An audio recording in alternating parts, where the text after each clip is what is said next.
Hello and welcome everybody back to the Galactic Wargames. Today we have a special guest for you. It is the commander of the humans that were in the previous war games, Captain Sumner. Captain Sumner, why don't you say hi to everyone outside? Hello everybody.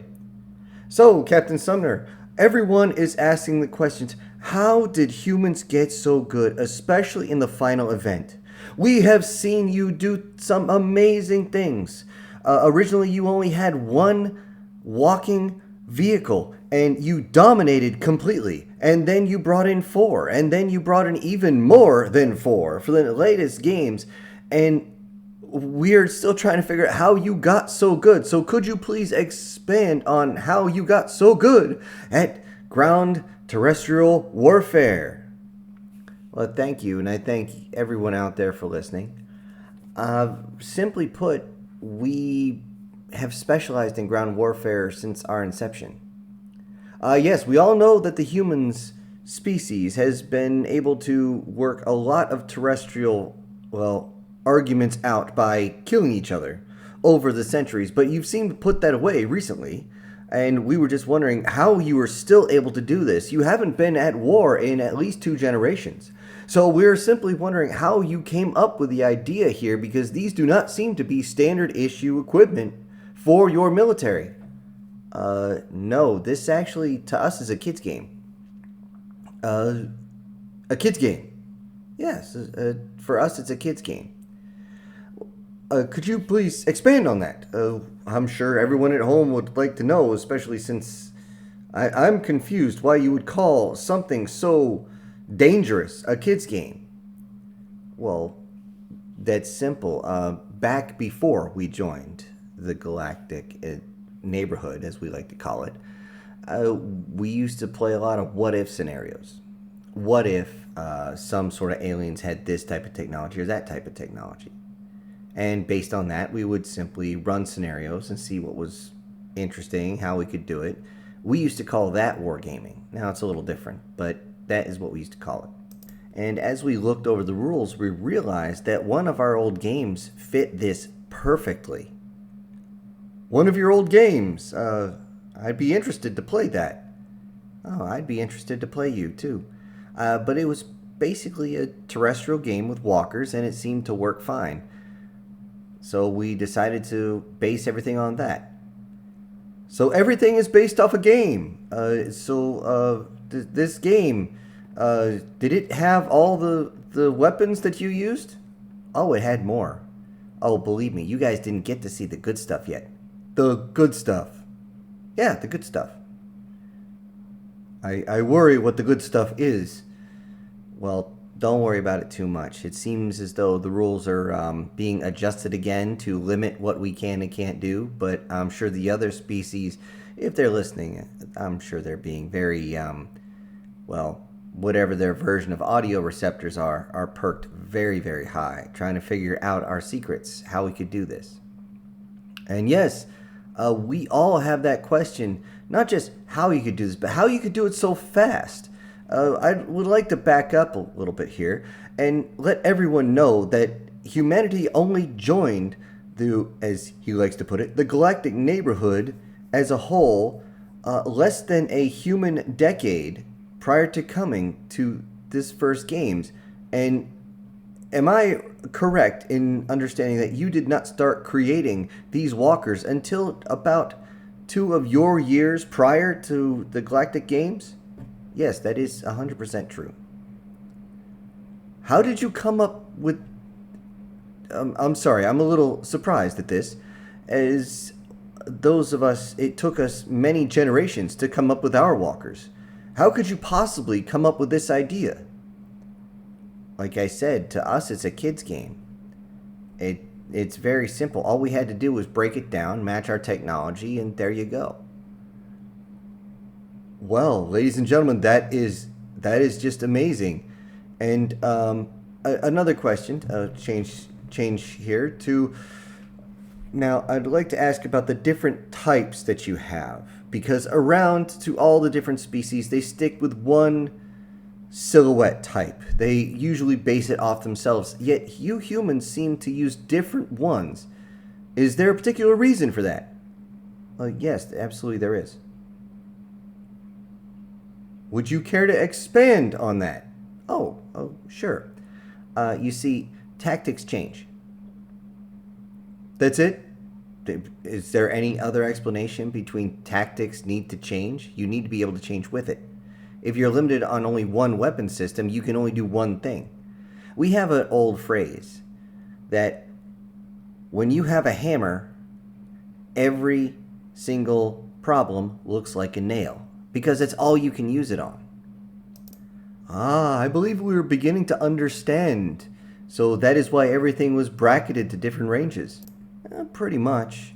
You see, let's face it, eventually somebody's going to come at you. I mean, if you look at the last match, you guys had them stuck in a depression, and we had to use a good old-fashioned elastic defense or castle defense, or what we call it now, a hippity-hoppity, get the hell off my property. Well, that's interesting. That is very interesting to think about, and I'm sure some are taking notes, and they will most likely see you again at the next Galactic War Games with something more interesting. Oh, we look forward to it, because by then we will be able to bring the good stuff. Yes, I'm sure you will, and I'm sure if you right now are a bit as stunned as I am at the idea of the good stuff might be more potent than what you have. Okay, I'd like to switch gears again a little bit. Now, we saw that the first time you did not have this large cannon. Was there a reason for this large cannon in your mechanical behemoth monster? Yeah. Short range owl. That's what it was. Short range owl? Yeah. They get within short range, we fire this thing, and they have enough time to say ow before they're forcibly ejected from their machine. Ah. Yes. And yet we only saw a few of yours eject. Yes. Alright. Well, many of us actually figured that your weapons, these ones on the screen here, that fired hyper-velocity rounds, we thought this was your good stuff. That was one of them. Actually, those are less than standard issue. Less than standard issue. Yeah. We wanted things to be sporting. Plus, we didn't want anything to get too overbearing on one side, and then we'd have to hobble, and it's a whole mess. The gyro has to keep up to keep you balanced, and, you know, if you're weighted too much to one side, that thing is just screaming the whole time, just desperate to keep you on your feet. Yes. Speaking of feet, we noticed that you did change to the joints were reversed on a few of them. Oh, you mean the chicken walkers? Chicken. I thought it was chicken. That's my problem. My apologies for that. It's not a problem. So why would you switch over to these ones? It's a bit more stable. Not as fast, but we weren't exactly moving fast, as you can see by the second war games we were in. Yes, you did have a mechanical beast you did not bring into the third war games, and I was wondering about that. Why the choice to change out to a different one? I mean, it was very effective. Those cannons were extremely effective, especially the closer the range got. Many of us placed bets on how many were being taken down by each of those cannons. But why did you not bring it back? It seemed to be able to take all the hits very well. Well, simply put, we believe speed is also an issue. And if you look towards the end, it was having a lot of trouble getting close enough to actually use melee combat. So we decided to go with something faster and something that could shoot a little bit farther out. A little bit further, yes, with hypervelocity rounds that pierced through the hardest hull that we've ever seen. That was almost 4 meters thick, and it was something to watch. We are actually glad that our viewing public was farther away, as one of those rounds did glance off. Yeah, sorry about that. It should have punched through, but there's an off angle. Yes, we understand. It actually landed about 103 kilometers away. That far, huh? Huh. We must have had it turned down. Turned down. Uh, uh, yes, let me look through my papers here. Uh, yes, also, we also wanted to look at one of these. It seems as though you like ballistic weapons.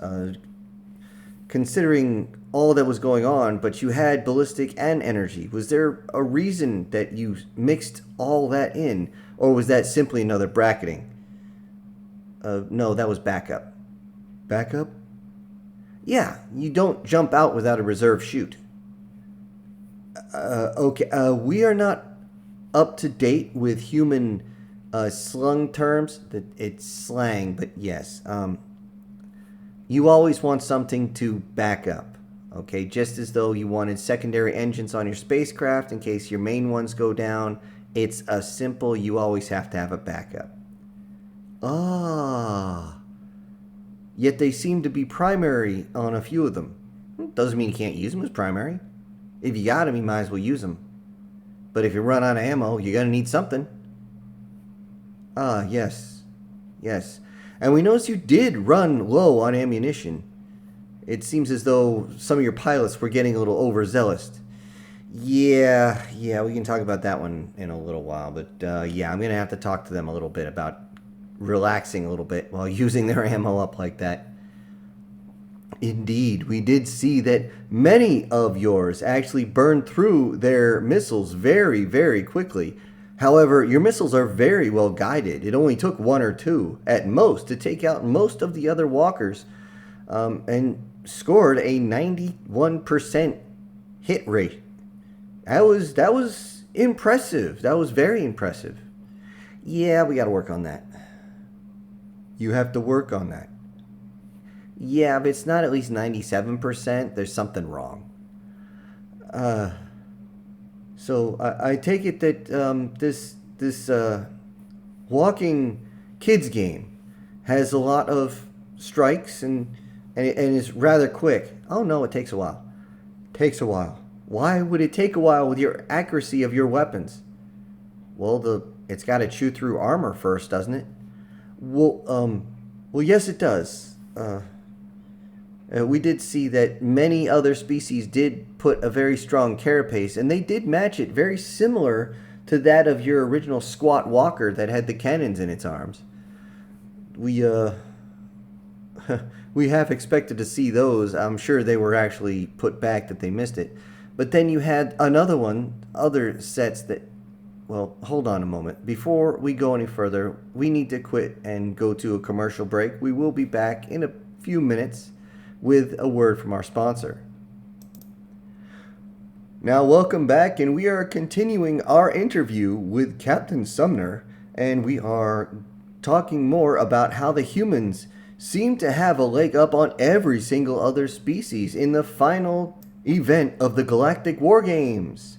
And Captain Sumner, now we are more interested in the fact that you brought a very diverse group here, yet you seem to bring them in pairs. Am I safe in assuming that's more for backup than anything else? You could say symmetry. And since tactics have to adjust, that's the way it is. We've learned through our mistakes. You see, throughout our history, we've learned a lot. For those who've actually looked into human history, it's rather violent. And we've learned our lessons through blood. And because we've had to learn our lessons through blood, it's something you don't forget. Now, we learned a lot of lessons when it came to ship combat, as far as actually fighting each other. Not just on the surface, but under the surface as well. Actually, our submariners became our absolute greatest ship officers. It is absolutely insane how quickly they adapted to it. And it is just amazing how well they do.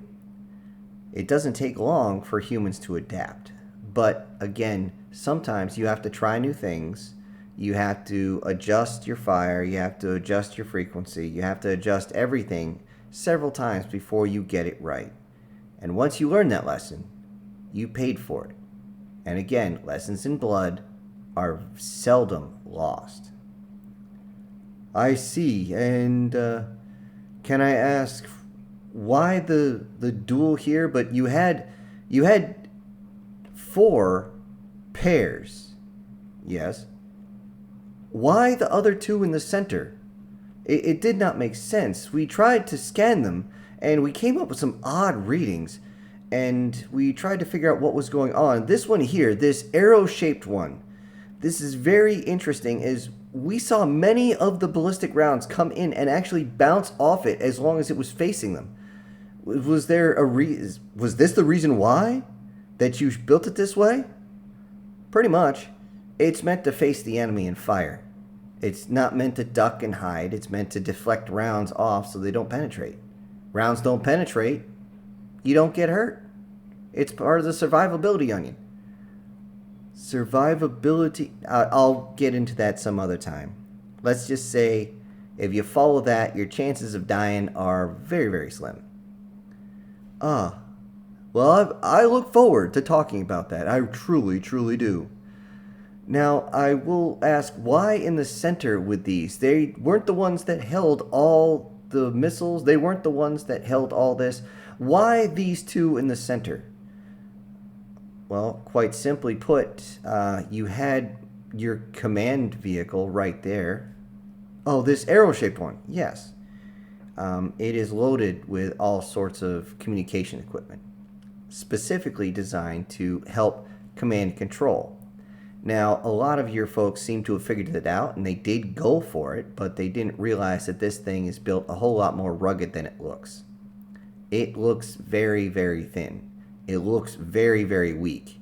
But this thing can put out an impressive amount of firepower while giving commands.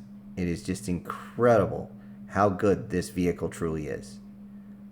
Well, then why not outfit all of them? I mean, you look at this other one, it seemed to have kind of a rounder head. It looks very similar. It's larger, but you put missile pods on it, which is much higher. Why would you do that? It also looks a lot like this other one that you used that had missile pods up high. Why would you switch it out, or why not switch it out for this other one you said that gives as well as it gets? Well, simply put, that's not what we needed. We needed something that could bracket in every range and also a second line fighter. Second line? Yeah, more support than actual brawling. Oh, I see. That's very interesting. That is very, very interesting. Now, could you also expand on why you would need this one here? Now, we did see that it does not have as much armor as the rest, as it was the first one to ever eject. Actually, there was a large amount of folks who were screaming and yelling, happy that they had finally knocked one out, knocked one of yours down. Yeah, it's more ballistic. And originally it was for anti-air, but you don't use air in this competition. If you did, this would be a whole new ball game. Ball game? Sorry, human slang. Regardless of that, you might want to look to see on top of its head. Yes, our sensors were trying to make sense of this. I was about to ask about this. How come it seemed to scramble every signal we sent there? That's what it's designed for. It's designed to not only block incoming scans, but it's also meant to be a great radar system. It's actually built specifically for that, feeding directly into the command module of the other vehicles. So this was telling them where everyone was. How do you think the missiles were able to fire over different hills and all this other fun stuff? Wow. Wow, this is all becoming so clear. This is unbelievably clear. I can't believe how well you did. You trained for about 20 years. And it shows. It shows that you trained your pilots extremely well for that amount of time to make them so... Why is that funny? What do you mean 20 years? Are you kidding me? 20 years. You really think we trained pilots that long to come here? Well, yes. Isn't that what you do? Aren't these the greatest pilots you have? Unfortunately, we can't do that. You guys changed the rules, or don't you remember? Which rules are you referring to?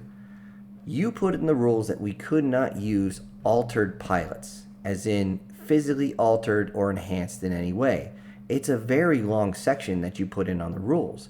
Now, almost every single human out there, once they reach the age of full maturity, as in they're done growing, they're given the option to alter themselves to stay at that age, continue to grow, halt their age at a certain point, become stronger, more built, or whatever they want to do, they can alter themselves. It's simple technology to us. Yet you still had pilots. But it doesn't make sense. How could you possibly have such good pilots in these vehicles, in these vessels, when all your people are altered? If all your people are altered, then this would be a complete disqualification. It is strange that you would admit that you need to be disqualified and your reign over this has been taken away completely. What are you... Hold on. I think there's a little something lost in translation here. Maybe you should actually... Hold on. Let me introduce you to our pilots. All right. Boys, girls, come on in. Why would you call them boys and girls? They're... Ladies and gentlemen, for those who are not watching on a video feed, the humans, the human pilots are adolescents. I don't know what else to say, ladies and gentlemen. I do. Yes, Captain Summoner? It's like I said before. To us, this is a kid's game.